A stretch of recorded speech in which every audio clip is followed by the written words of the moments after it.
Mama, Brielle thinks this trip should be just immediate family. Please don't make this harder. Immediate family. That was the phrase my own son used while standing on the floor I paid taxes on, sleeping under the roof his father and I bought, and spending money from a card with my name on it.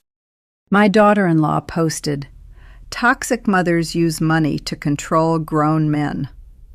I gave them 33 days, blocked my card, and let my lawyer answer.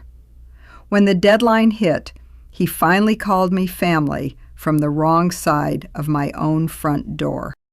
My name is Etta Mae Harlan.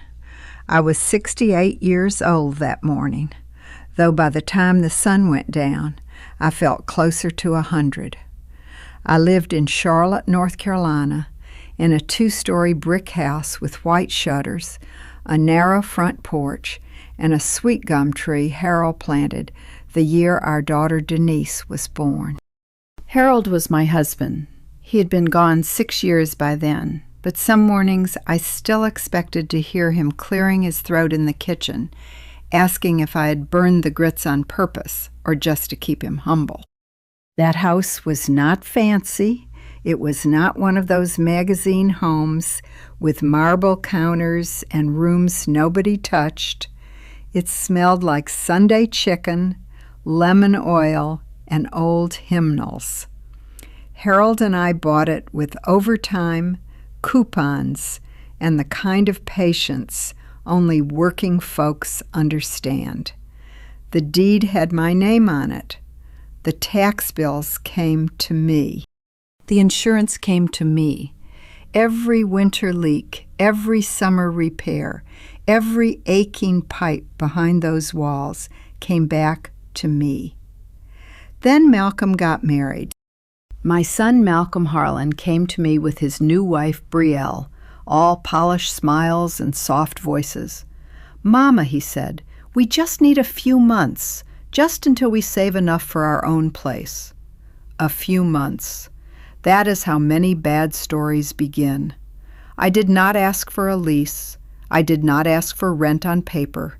I looked at my boy, the same child I once carried through a fever at 2 a.m, and I told myself family did not need contracts. At first they brought groceries sometimes, paid the light bill once or twice. Malcolm fixed a loose step and talked like he had rebuilt the house with his bare hands. Brielle bought throw pillows and said the living room needed a fresher energy. I smiled because older women are taught to make room. We make room at the table, in the closet, in our hearts. What nobody tells you is that some people will keep taking room until you are the one standing outside. That morning I was not outside yet.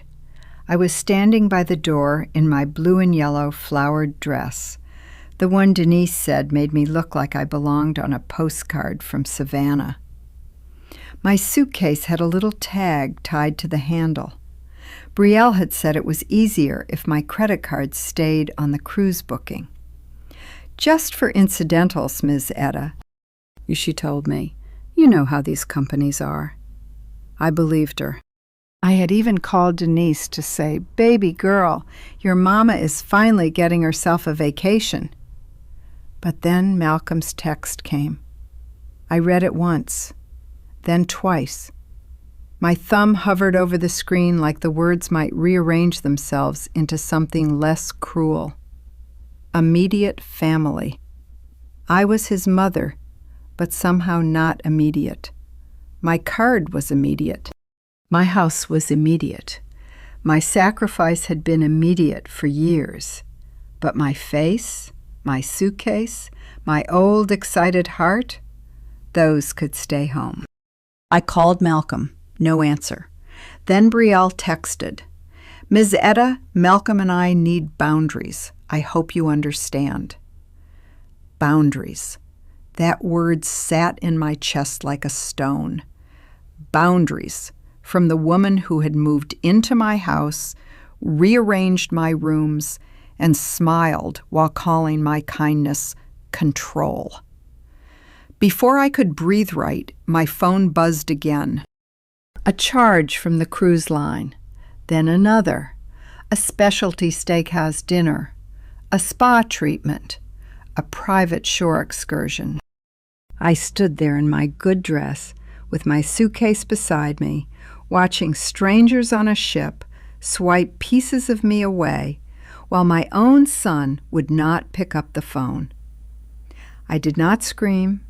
I did not fall. I simply reached down, took the suitcase handle, and rolled it back across the floor of the house Harold and I had built our life inside. For the first time in years, every wheel on that suitcase sounded like a warning. The first thing Brielle changed was the living room. Not the walls, not the furniture, just one picture. It was a framed photograph of Harold and me standing outside Mount Zion Baptist after our 35th anniversary service. He had one arm around my waist, and I was laughing so hard my eyes were nearly closed. That picture had sat on the mantel for years. One Saturday morning, I came home from Food Lion with collard greens and a rotisserie chicken, and the picture was gone. In its place was a tall canvas print of beige circles and gold lines. It looked expensive, I suppose, but it did not know my name. "Ms. Etta," Brielle said, wiping the mantel like she had performed a public service.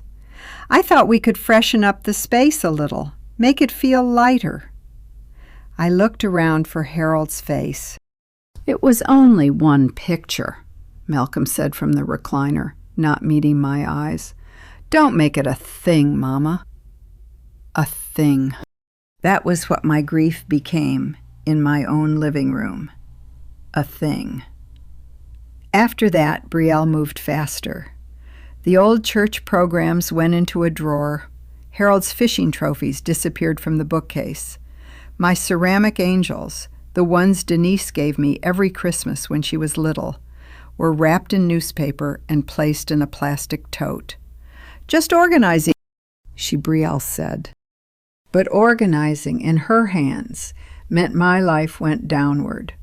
First to the hall closet, then to the garage shelves, then finally to the basement, where the air smelled like dust, old paint, and things people planned to forget.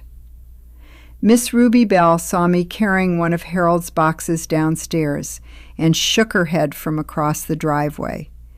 "Etta May," and she called, "don't you let pretty manners rob you blind." But I laughed because I did not want to cry. "It's just decorating, Miss Ruby." She leaned on her cane and gave me that church mother look, the kind that could peel paint. "Baby, a snake don't stop being a snake because it knocks politely." I should have listened. The bedroom came next. Brielle started small, the way she always did. She said the room Malcolm and she used was too cramped for two people. She said my room had better light. She said the primary bedroom was wasted on one person. I waited for Malcolm to say something. I waited for my son to remember that the room had held his father's last breath, that Harold's Bible still sat in the nightstand, that I sometimes slept with one hand on his side of the bed, because loneliness has habits too. Malcolm only rubbed the back of his neck and said, "Mama, you don't really need all that space. There are senses that do not slap your face, but they leave a mark just the same." So I moved. Not all at once. A drawer here, a church dress there, my slippers, my reading lamp, my blood pressure pills. They gave me the little room behind the kitchen, the one Harold used to call the back room, because it was too small to be anything else. At night, I heard the dishwasher hum through the wall. I heard the back door open when Malcolm came home late. I heard Brielle laughing upstairs in the room where I had once prayed over my husband's body. The first night in that small bed, I told myself, a mother sacrifices. By the 10th night, I had learned that sacrifice feels holy only when love is on both sides of it. Brielle posted a picture the following week. New curtains, new bedding. My old room glowing with soft lamps and white pillows. Her caption said, "Finally making this house feel like home." I stared at those words for a long time, because that was when I understood something I had been too ashamed to admit. I did not lose my house in one day. I lost it one room at a time. Denise lived clear across town in a one-bedroom apartment near a busy stretch of road where the traffic never seemed to sleep. Her building had thin walls, old carpet in the hallway, and a laundry room where 2 machines were always broken, and the third one took quarters like it had a gambling problem. She drove a faded gray Chevy with a cracked taillight and a heater that only worked when it felt led by the Holy Spirit. Every time I told her to get that car checked, she would laugh and say, "Mama, me and this Chevy have an understanding." My baby girl worked the evening desk at a hospital outpatient center. Some nights she came home smelling like hand sanitizer, vending machine coffee, and tired people's worries. On weekends, she picked up extra shifts, filing records or answering phones for a dental office. Still, every month, money came from Denise. At first, it was $540. Later, when the roof needed patching near the upstairs bathroom, she started sending $590. "Mama, don't argue," she would say. "You help me stand. Let me help you sit down for once." I should have told her no, but I was proud and scared at the same time. Property tax did not care that Harold was gone. Home insurance did not lower itself because a widow prayed over the bill. The water heater failed one February morning and flooded the closet near the laundry room. The kitchen faucet leaked so long it left a brown ring under the cabinet. So I used Denise's money. Not for dresses, not for vacations, not for little pleasures an old woman might have earned. I used it to keep the house alive, a house Malcolm and Brielle walked through like they were doing me a favor by living there. When the roof repairman came, Malcolm stood outside with him, hands in his pockets, nodding like a man supervising his own property. When the new water heater was installed, Brielle took a picture of the hallway and posted, "Adulting is expensive, but worth it." Worth it. She did not write that Denise had worked 2 double shifts that week. She did not write that I had skipped replacing my eyeglasses so I could cover the rest. She did not write that Malcolm had promised to help next month and then bought himself new golf shoes. I kept telling myself it was temporary. That is another lie mothers tell when they are afraid to look directly at the truth. Sometimes Malcolm would say things like, "Mama, one day this place should stay in the family." I would nod because I thought he meant love. Now I know he meant ownership. Brielle talked about our kitchen after the cabinets were repainted. Malcolm called the front porch my quiet spot.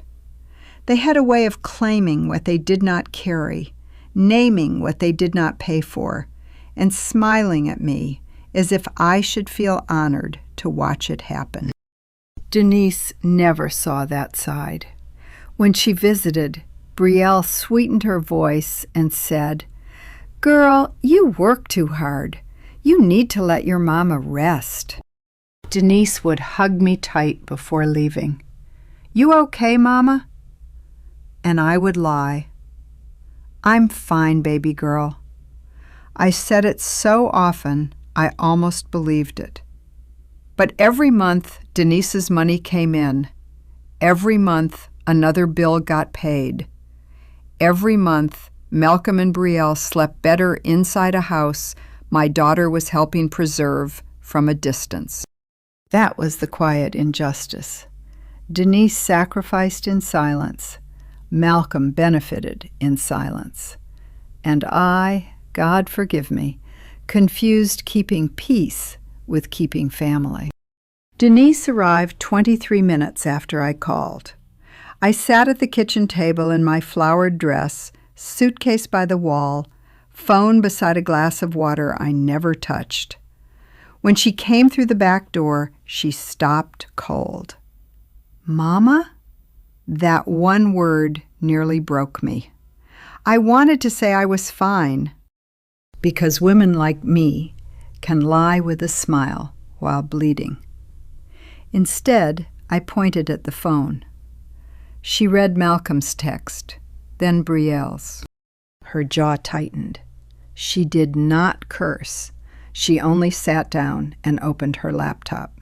"First thing," she said, "we lock the card." Her voice was calm the way emergency rooms are calm, not peaceful, prepared. We called the bank. Denise handled most of it because my hands shook badly. While the representative talked, another notification lit up. Cruise line. Photo package. Denise stared at it. "They're taking pictures now?" Then came the steakhouse charge. Then the spa.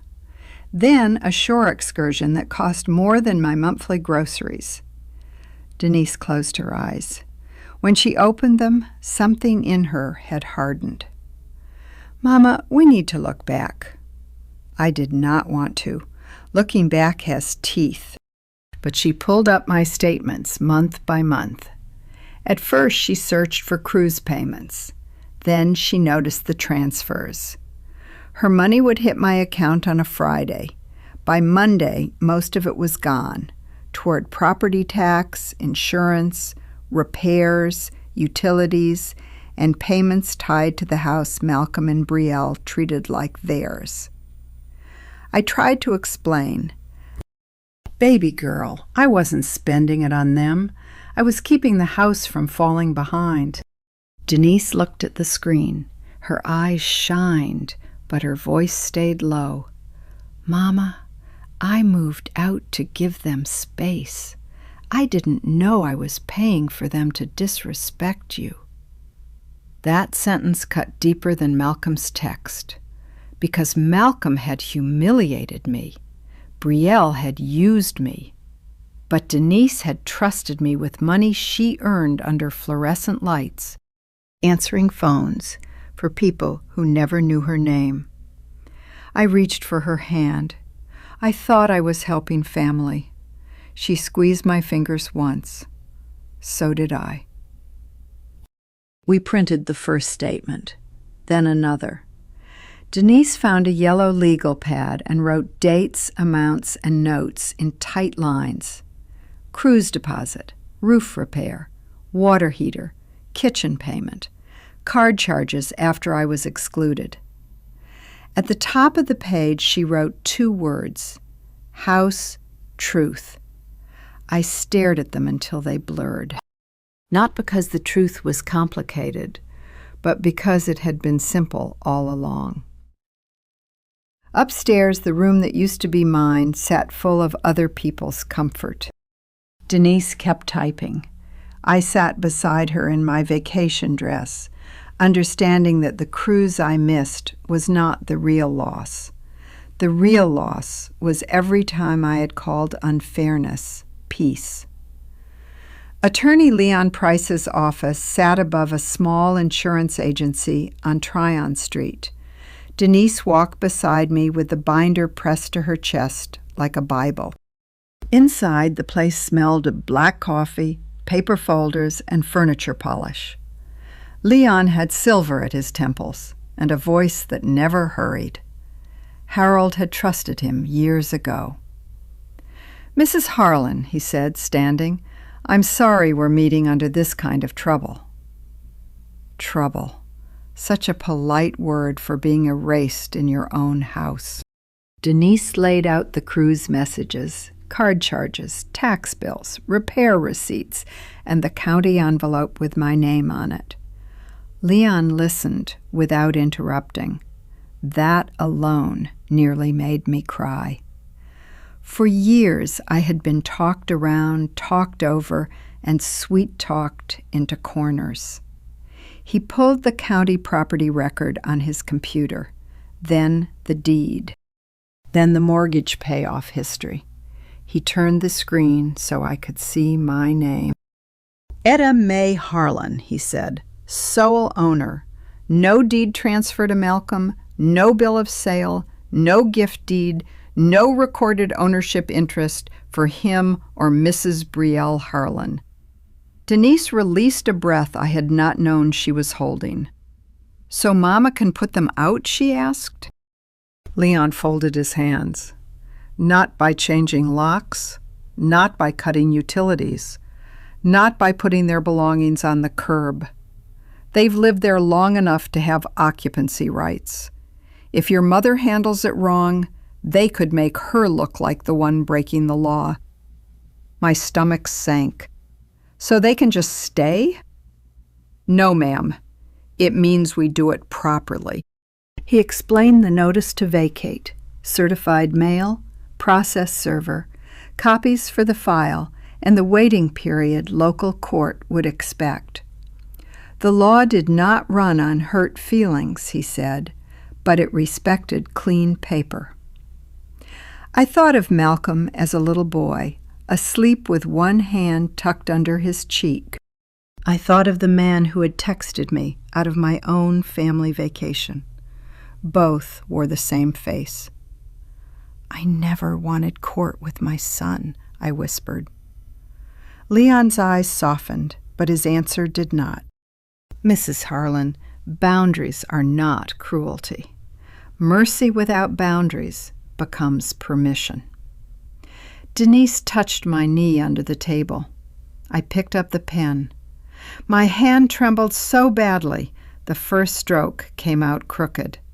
Still, I signed where Leon pointed. From that moment forward, Malcolm and Brielle were not to negotiate with me in hallways, kitchens, voicemails, or guilt. Anything about the house would go through his office. When we stepped back onto the sidewalk, the sun was bright enough to hurt. Denise asked if I was all right. I looked down at my signature on the copy in my hand. "I'm not all right," I said, "but I'm finally not alone." Attorney Price prepared a notice to vacate, giving Malcolm and Brielle 33 days to leave my property. 33? I asked. "A little extra room," he said. "Courts appreciate clean timelines." That was Leon Price. He did not raise his voice, but every word seemed to wear a necktie. The notice went out 3 ways: certified mail, a process server, and 1 copy placed at the house. Leon wanted the record so neat, even a bitter heart could not smudge it. He advised me not to be home when the papers came, so I spent the afternoon at Denise's apartment. Her place was small, but she had put fresh sheets on the sofa. That shamed me. My daughter had less room than the people living inside my house, yet she made space for me without hesitation. At 3:17, Leon called. The process server had done his part. The certified letter was on its way. The clock had started. I did not feel victorious. I felt hollow, like someone had scooped out the place where a mother's excuses used to live. That evening, Miss Ruby called Denise's phone. She had seen a man in a blazer step onto my porch with papers in his hand. "Etta Mae," she said, "that young woman is going to come home breathing fire." "Yeah, I know. But then don't stand close enough to get burned." After we hung up, Denise showed me Brielle's latest post from the cruise. Her sunglasses sat beside a drink with a tiny umbrella. The caption read, "Peace is choosing boundaries, even when others don't understand." Denise took a screenshot. Somewhere over blue water, my son was enjoying a vacation charged to my card, while his wife praised boundaries from a trip I had helped pay for and been told not to attend. I wanted to comment. I wanted to ask whether boundaries came with spa appointments. But Leon's rule stayed in my ear. No public arguments, no private threats, no emotional replies that could be twisted later. So I said nothing.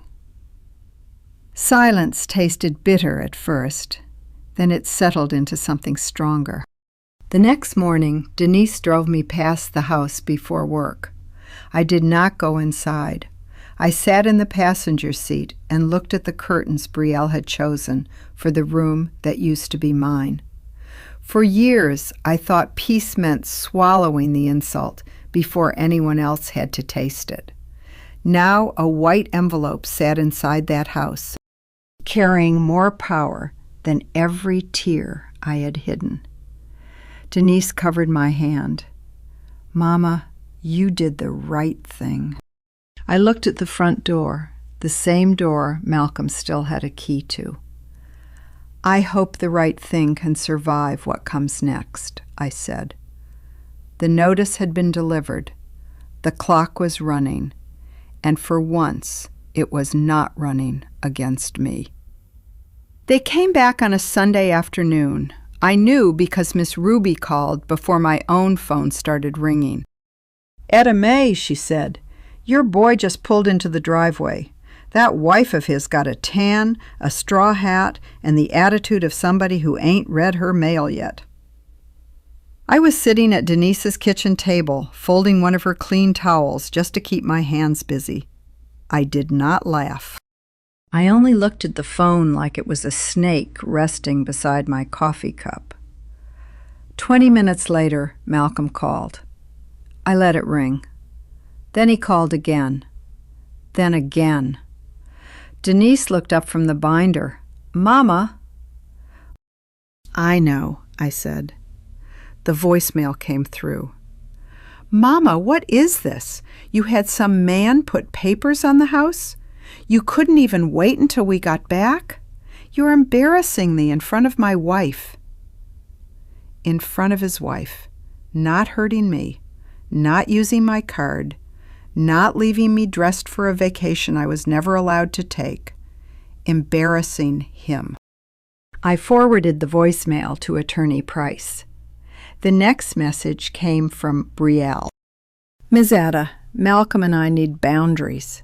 This legal stunt is hostile and unnecessary. I hope you think about what you're doing to your family." I read it twice, then sent it to Leon, too. For the first time, I did not type back a paragraph trying to prove I was not cruel. I did not explain my heart to people who had mistaken it for an unlocked door. Leon replied within the hour, "Do not engage. I will respond in writing." Those 5 words steadied me more than any sermon could have. By evening, Brielle took the fight to Facebook. She never used my full name. That was her trick. She wrote about toxic in-laws, elder manipulation, and women who use money to control their adult children. She said peace sometimes required removing yourself from people who confused love with ownership. Ownership. That woman typed ownership from inside my house. Some of Malcolm's cousins left hearts under the post. A woman from Brielle's book club wrote, "Protect your peace, sis." Somebody else said older parents could be so entitled. Denise wanted to answer. I saw it in the way her shoulders rose. "No," I told her. "But Mama, they're lying." "Yes," I said, "and we're documenting." That night, Miss Ruby came by Denise's apartment with a paper bag of biscuits and a flash drive in her purse. "I'm too old for Facebook foolishness," she said, "but I know how to screenshot a lie." And she had saved Brielle's posts. She had also written down the date she once heard Brielle telling a friend on the porch, "Soon enough, this place will be ours." Denise slid the pages into the binder and wrote a new section tab, Social Media, then another, Witness Notes. The binder was no longer just paper. It was becoming the voice I had swallowed for years. Malcolm called once more before midnight. His voice was lower that time. "Mama, call me. Don't let lawyers turn this into something ugly." I almost picked up. Almost. Then I remembered my suitcase rolling back across the floor. I remembered my husband's picture missing from the mantel. I remembered Denise's money leaving her pocket and building comfort for people who mock the hand that held them up. I placed the phone face down on the table. The truth did not need caps lock. It needed receipts. Cyrus Walker called after breakfast while Denise was labeling the binder.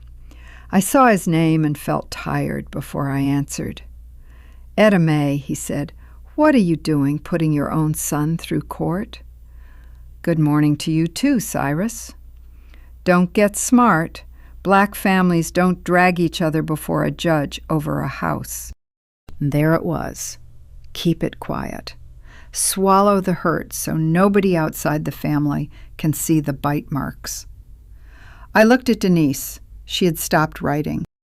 "Black mothers don't raise sons to steal from their sisters," I said.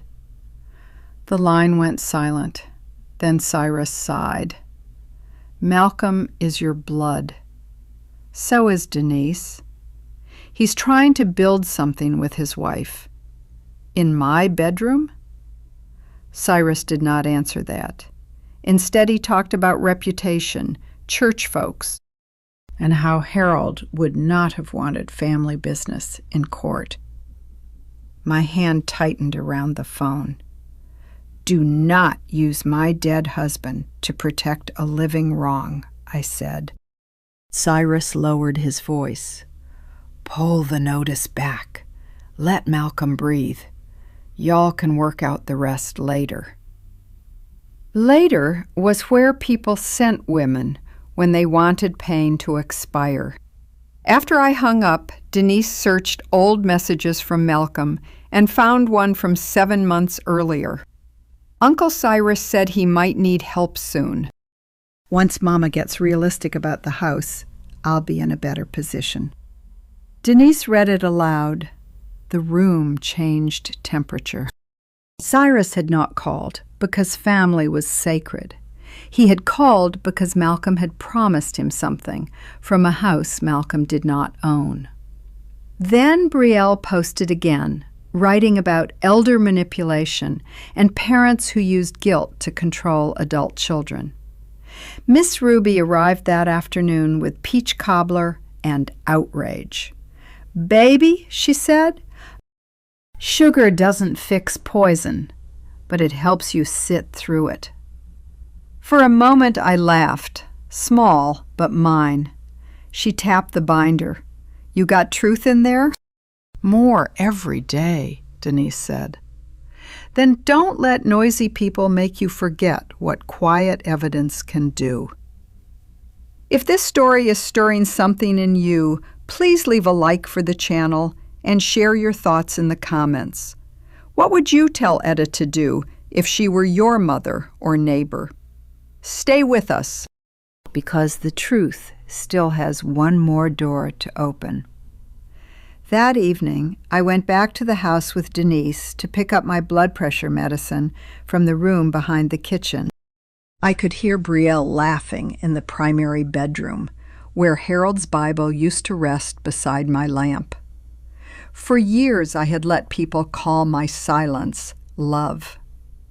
Standing in that narrow hallway, with pill bottles in my purse and Denise at my side, I made myself a promise. Nobody was going to mistake my backbone for an extra room again. The envelope from Brielle arrived at Attorney Price's office on a Tuesday morning. Leon called me after lunch. "Mrs. Harlan," he said, "your daughter-in-law has sent over a document she believes gives Malcolm authority over the house." My chest tightened. Authority? Denise was sitting across from me at her little dining table, eating crackers because she had skipped breakfast again. She saw my face and put the cracker down. Leon continued, calm as ever. "I need you both to come in." Then that was how fear works. It does not need facts. It only needs one official-sounding word to make your hands go cold. At his office, Leon laid the paper flat on the desk. There it was, my signature at the bottom, written in blue ink. For 1 second, shame burned my throat. "I signed that," I whispered. Brielle had brought it to me almost a year earlier, dressed in workout clothes, her hair pulled back, smiling like she was doing me a kindness. "Ms. Etta, the insurance company keeps giving us trouble," she had said. "This just lets Malcolm ask questions so you don't have to sit on hold forever." I remembered standing at the kitchen counter. I remembered Brielle pointing to the line. I remembered Malcolm saying, "Mama, it's nothing. Just helps me help you." So I signed. Leon adjusted his glasses and tapped the top of the page. "This is a third-party authorization," he said. "It lets Malcolm request limited information from the insurance company and mortgage servicer. It does not transfer ownership. It is not a power of attorney. It does not let him sell, lease, refinance, evict you, or make property decisions on your behalf." Denise leaned forward. "So Brielle is lying?" Leon chose his words carefully. "She is overstating what this document does." Denise gave a dry laugh. "That is lawyer language for lying with nice shoes on." Even Leon almost smiled. I stared at my signature. The ink was mine. The trap around it was not. That hurt in a special way. Brielle had not forged that paper. She had borrowed my trust and dressed it up as permission. Malcolm called later that evening, after Leon sent his formal response. "Mama, you signed it," he said. I was in my small back room, sitting on the edge of the bed. Denise had told me not to answer, but Leon said it was fine if I only repeated one sentence. So I did. "Talk to Attorney Price." "Mama, don't do that. You gave me authority." I looked at the wall where the paint had a crack shaped like a river. "A key can open a door, Malcolm," I said, "but it does not make you the owner." He went quiet. For once, I did not rush to rescue him from the silence. After the call, Denise added a new tab to the binder, "Misused Document." She slid in copies of the authorization, Leon's explanation, Brielle's letter, and Malcolm's message. The binder had grown thick enough to make a sound when it closed. I ran my palm over the cover. For years, they had counted on me forgetting, excusing, softening, explaining. But paper remembers, and this time, so did I. Denise ordered the credit report on a rainy Wednesday morning, the kind of rain that makes a house sound guilty, tapping windows, running down gutters, whispering through every crack. We sat at her table with coffee gone cold between us. "Mama," she said, "I need you to breathe before we look at this." That told me she had already seen something. The first account was from a furniture store outside Pineville. Opened nearly 6.5 months earlier. Balance still owed.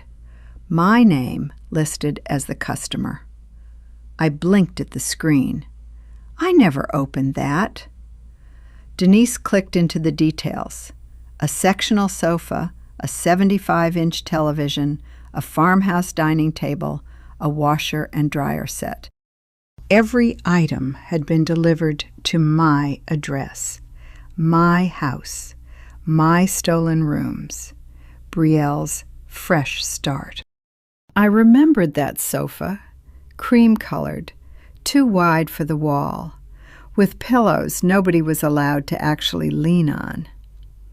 Brielle had posted a picture of it with a caption about building the life we deserve.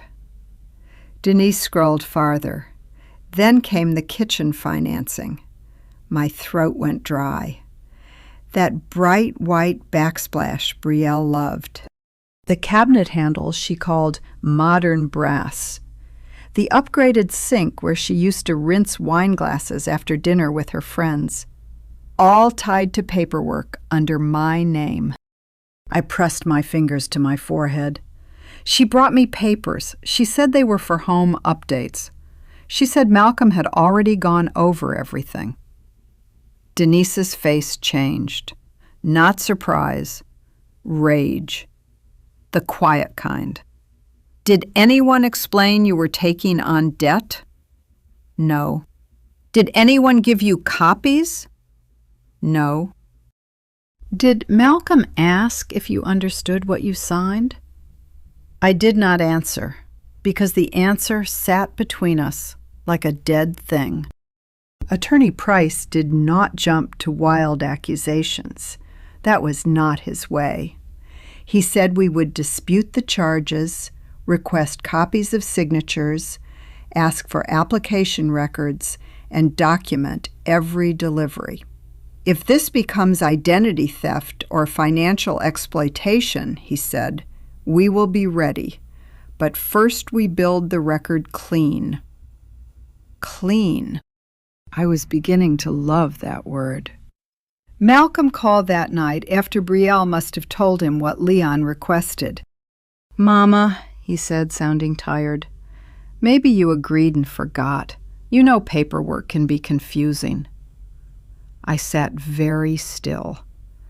There are insults that hide behind concern. That one came dressed like a son worried about his aging mother, but I heard the blade inside it. So now I'm old enough to be blamed for your wife's bills, I said, but not family enough for your vacation? He exhaled hard. That's not fair. Denise, standing beside me, leaned close and spoke toward the phone. Not knowing was convenient for you, Malcolm. He said nothing. The kitchen light hummed above us. From where I sat, I could see the edge of those new cabinets through the doorway. For months, I had thought that kitchen was proof I had kept my family comfortable. Now I understood it differently. That room did not shine. It testified. The warning notice was folded into a stack of mail on Denise's counter. I had gone to her apartment to water the basil plant. A white envelope had slipped behind the toaster. When I moved it, I saw the red stamp on the front. Past due. 8 weeks behind. Final warning before further action. My baby girl had been sending me money while her own rent stacked up over her head.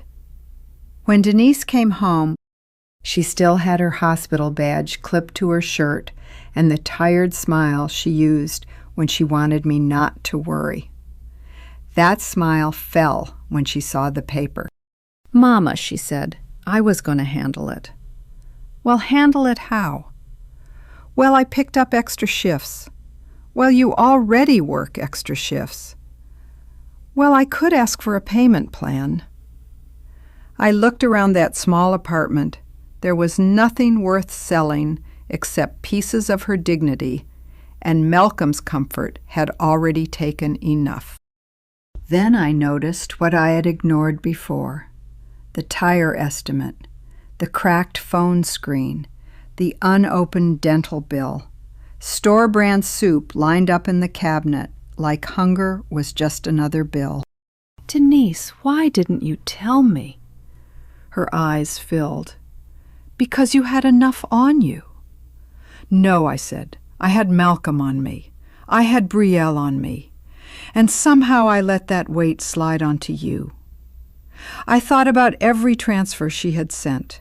$590 here. A little extra near Christmas. Money earned under hospital lights while strangers complained about insurance cards. Money she sent because she believed her mama was safe. But I was not safe. And because I had refused to admit that, Denise had become unsafe too. From today forward, you do not send me another $1. Mama! No, baby girl. If anybody in this family needs to learn how to stand on their own feet, it is not you. That evening we called the bank again. I canceled the compromised card. Denise helped me change passwords, set alerts, and open a separate checking account Malcolm and Brielle knew nothing about. I wrote Denise a check from my own savings toward the rent. She tried to refuse it. I put it on the table between us. "This is not charity," I said. "This is a mother putting money back where love should have protected it." And for the first time since Malcolm's text, Denise cried hard, not pretty tears, the kind that bend your shoulders and make old pain leave through the mouth. I held her the way I had held her when she was small, and a scraped knee felt like the end of the world. Only this wound had my fingerprints on it, too. That night, when I returned to my little room behind the kitchen, I did not feel small anymore. I felt dangerous, in the way truth turns dangerous after it has finished apologizing. When the deadline came, nothing moved. No boxes in the hallway, no truck in the driveway, no apology folded under my door. Brielle ordered takeout that night and ate it in my kitchen like a queen waiting for servants to calm down. Malcolm walked past me with his jaw tight, holding his phone, pretending not to see the woman who had raised him. At 10 o'clock, he finally spoke. "You're really going through with this?" I looked up from my tea. "Yes." He shook his head. "You're letting Denise and that lawyer turn you against your own son." There it was again. My decision could never be mine. If I cried, I was emotional. If I stayed quiet, I was weak. If I acted, someone else must have controlled me. I did not argue. The next morning, Attorney Price filed the case in local court. He called it a legal step, not a family war. I held on to that. I needed words that did not bleed. Denise came over with the binder packed so full the rings strained. She had organized everything in order: deed, county record, tax bills, insurance, repair receipts, bank transfers, card charges, notice delivery, social media posts, and the credit accounts we were disputing. Each tab had clean labels. Each page sat in a plastic sleeve. My daughter had turned humiliation into evidence. Miss Ruby wrote her statement in careful handwriting. She described the moving boxes, the porch conversations, the deliveries, and the afternoon she heard Brielle laugh to a friend. "Soon enough, this place will be ours." "That woman thought the whole street was deaf," Miss Ruby said. Brielle kept posting online. One day she called me controlling. The next she called herself displaced. Then she wrote that some mothers would rather see their children homeless than happy. I read that one twice. Homeless. The woman was still sleeping in my primary bedroom. Leon warned me the hearing would not be about who had hurt whose feelings. The judge will care about ownership, lawful notice, and whether they have a right to remain. So all the cruelty doesn't matter, I asked. It matters, he said. But not every truth belongs in the same paragraph. That helped me. Pain had made everything feel tangled, but court wanted thread. The night before the hearing, I laid out a Navy suit I had not worn since the school district gave me a service award. Harold had pressed it for me back then, standing in our bedroom, teasing that I looked too sharp to be married to him. I touched the sleeve and felt him near. Denise arrived early the next morning.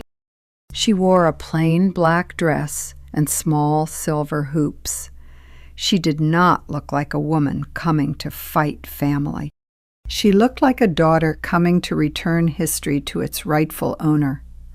Before we left, I placed my palm on the binder. "This is not revenge," I said. "This is my memory with receipts." Denise nodded. Outside, the morning air was cool. Brielle's car was already gone. Malcolm's, too. For once, they had left before me. For once, I was not the one being pushed out. The courthouse had polished floors, metal detectors, and benches filled with disasters. Denise held the binder against her ribs. Attorney Price carried his file. I carried my purse, my wedding ring, and a tired prayer. Brielle was already there, white suit, pearl earrings. She looked prepared to be believed. Malcolm sat beside her, staring at the floor. When he saw me, his mouth moved like he might say "Mama." He did not. Brielle said they had lived in the home for years. She said Malcolm had been led to believe the house would someday be his. She said I was punishing them because they wanted healthy boundaries. Healthy boundaries? I almost laughed, but Denise touched my elbow. Attorney Price stood with that calm voice of his. He did not insult Brielle. He did not describe the cruise, the steakhouse charge, or my suitcase rolling back across the floor. He simply laid down paper. The deed, the county property record, the tax bills, the proof of notice, the certified mail receipt, the process server affidavit. Each page landed softly, but it struck harder than shouting. "Mrs. Harlan is the sole owner," Leon said. "There is no lease, no transfer of title, no purchase agreement, and no recorded ownership interest held by Mr. or Mrs. Harlan." Brielle leaned forward. "But she promised Malcolm. Everyone knew the house was meant to stay with him." The judge looked over his glasses. "Do you have a document showing ownership?" Brielle's face tightened. "No, Your Honor, but family agreements are not always written down." The judge nodded once. "This court cannot transfer property based on expectation." That sentence entered my chest like clean air. Leon showed bank statements to explain how the expenses had truly been paid and why Malcolm's claim of carrying the household did not match the records. Denise looked straight ahead while her overtime sat on that table in black ink. For 1 second, Malcolm looked at his sister, just long enough to see what he had avoided. The judge asked about dates, notice, occupancy, lease, and ownership. Facts do not tremble. People do. Then he ruled. Malcolm and Brielle had to leave within the court's stated period. If they refused, lawful enforcement could follow. Brielle inhaled sharply. Malcolm closed his eyes. I did not cheer. I did not smile. I only felt my shoulders lower, as if the house itself had stopped pressing down on me. Outside the courtroom, Brielle passed close enough for me to smell her perfume. "You happy now, Ms. Etta?" she whispered. I looked at her white suit, her polished shoes, her empty hands. "No, Brielle," I said. "I'm recognized." And for the first time in years, silence belonged to Malcolm, not me. 2 days before the deadline, Miss Ruby called me before sunrise. "Etta May," she said, her voice low, "there's a rental truck in your driveway, and it ain't here to deliver flowers." Denise drove me over. By the time we pulled up, 2 men were carrying my washer through the side door. Another man had a toolbox open on the kitchen floor. The porch light fixture hung crooked, wires showing like exposed nerves. Brielle stood near the truck in leggings, sunglasses, and that straw hat from the cruise. When she saw me, she smiled. Not kindly, like a woman daring me to lose control. "These are my upgrades, Ms. Etta," she said. "I'm taking what I paid for." Denise stepped forward, but I touched her arm. "You paid for them?" I asked. Brielle lifted her chin. "I improved this house. You should be grateful." Behind her, Malcolm stood by the garage, holding a cardboard box. He looked smaller than I had ever seen him. Not sorry enough to stop her, just ashamed enough to hate being watched. A man came out carrying the television from the living room, the big one, the one tied to the account opened in my name. Denise pulled out her phone. Brielle snapped, "Don't record me." Miss Ruby's front curtain moved across the street. "Too late," Denise said. Inside, the kitchen looked like it had been robbed by somebody who knew where every pretty thing was. Cabinet handles were gone. The brass faucet had been loosened. One drawer front leaned sideways. The floor near the island had a long scratch, pale and ugly against the wood. I did not scream. I wanted to. Lord knows I wanted to fill that kitchen with every word a church lady pretends not to know. But rage would have made Brielle happy. Rage would have given her a story. So I stood there and looked. Malcolm finally muttered, "Brielle, maybe leave the fixtures." And she spun on him. "Don't start acting noble now." And that sentence hit him harder than anything I could have said. Attorney Price answered on the second ring. Denise explained while I walked to the mantel. Harold's picture was still missing, but the dust outline remained where it used to sit. Leon told us not to block the movers, not to touch disputed items, and to document everything. Photos, video, license plate, time, names if possible. Miss Ruby had already written down the truck number on the back of a grocery receipt. "That woman thinks old means blind," she said, coming over with her cane tapping the driveway. "I can still read a plate from across the street when the Lord gives me a reason." By evening, the truck was gone. So were the washer, the television, 2 lamps, half the cabinet hardware, and every bit of false peace that house had been pretending to hold. Malcolm lingered on the porch. "Mama," he said, "I didn't know she'd go this far." Denise's voice cut clean through the air. "Not knowing is still working real well for you." He lowered his eyes. I stepped inside and went down to the basement. Harold's picture was in a plastic tote beneath old Christmas garland. I carried it upstairs, wiped the glass with my sleeve, and set it back on the mantel. The room looked wounded, but Harold's face was home again. "She thought breaking my house would break me," I said. My own voice surprised me, because it did not shake. Malcolm found out about Brielle's job through a bill, not a confession.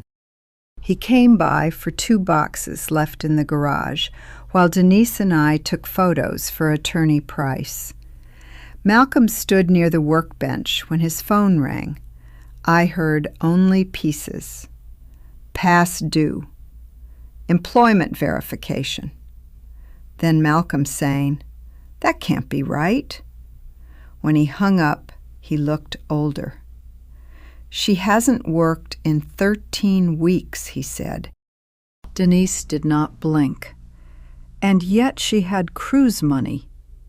"Well, she told me she was remote," he murmured. "She told you what helped you stay comfortable." For once, Malcolm had no wife to hide behind, no mother to soften the blow, no sister willing to let him pretend. That afternoon, Attorney Price called us to his office. A legal document service had sent records connected to Brielle's email. Months earlier, she had requested a draft will for me, a will I never asked for. Leon placed the copy on his desk. My name sat at the top, like somebody had tried to steal my voice. In that draft, my house went entirely to Malcolm. If Malcolm died before me, Brielle became the backup beneficiary. Denise was excluded. The reason was worse than the theft. Denise has already received years of financial support from her mother. Denise read the line once. "Mama," she whispered, "she tried to make me look like I took from you." I felt something in me go cold.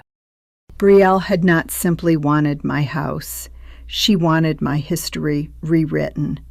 She wanted the daughter who worked nights, skipped car repairs, and sent money and love to be remembered as the greedy one. She wanted Malcolm to inherit not just my property, but a cleaner version of his conscience. Malcolm sat down hard. "I didn't know about this," he said. Denise turned toward him. "You keep saying that like ignorance is a shelter. It is not." He covered his face with both hands. For the first time, I did not rush to comfort him. Denise pushed the paper away. "Mama, don't leave me anything because of her. I sent money because I loved you, not because I wanted the house." I took her hand. "Baby girl, payment is what people expect when they keep score. Truth is what you write down when you are done letting liars hold the pen." Leon explained the revocable living trust. The house would remain mine while I lived. I could change it, sell it, or sleep in it. But when I was gone, it would pass by my words, not Brielle's ambition. I looked at Malcolm. He would always be my son. That did not mean he was owed my roof. "Prepare it," I told Leon.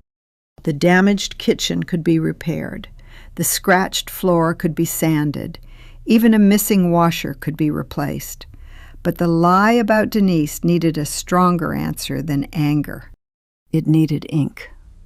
Leon finished the trust papers on Friday. The house would stay mine. After I was gone, it would pass to Denise. Not as payment, as truth Brielle could not edit. Malcolm stared at the folder. "Mama, you're cutting me out?" "No," I said. "I am cutting entitlement out. You are still my son. You are not heir to my silence." But before he answered, Brielle walked in with her phone raised. "I have proof." And she pressed play. My voice came through. "The house will be Malcolm's one day." Malcolm looked up. Denise reached into her purse. "I have the full recording." It was from Sunday dinner. Harold's old clock ticked, and my voice returned, whole this time. The house will be Malcolm's one day if he learns to respect the people who paid for it, kept it, and loved it. Leon said, "Selective editing is not evidence. It is a warning." Malcolm turned to Brielle. "You cut it?" She snapped. "You were supposed to fight for us." Denise stayed calm. He was supposed to tell the truth. Something in Malcolm's face finally collapsed. "Brielle wanted you off the cruise," he said. "But I sent the text. I let her move your things. I let her call this house ours because it made me feel like a man." His voice broke. "My mother didn't steal my house. I stole her peace." Honesty did not heal the wound. It named it. "You are still my son, Malcolm," I said, "but you are no longer my excuse." Brielle left first. Malcolm left slower, carrying what he used to hand to everyone else. Weeks passed. Cyrus admitted Malcolm had promised to help with an old debt if the house became his. "Don't dress pressure up as love, Cyrus." He nodded, and shame did the rest. I moved into the primary bedroom. I brought Harold's Bible upstairs, painted the front door blue, and put his picture over the mantel. Denise paid her rent and fixed the Chevy. Miss Ruby said the house sounded like itself. One evening, Malcolm knocked. He did not use a key because he no longer had one. "May I come in, Mama?" I opened the door halfway. "You may come in as my son, not as the owner of anything here." Later, Denise and I stood on the porch while the Charlotte sky turned peach and violet. The floor still had scratches. Bills still waited. But respect had returned, and that changed every room. A house is walls and wood. A home is respect. And I knew the difference. Love without boundaries can become a doorway for betrayal. But truth and courage can still bring justice home.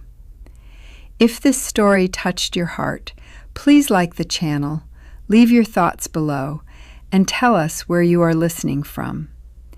Thank you for staying until the end. I wish you health and peace. See you in the next story on Voices of Aunt Etta.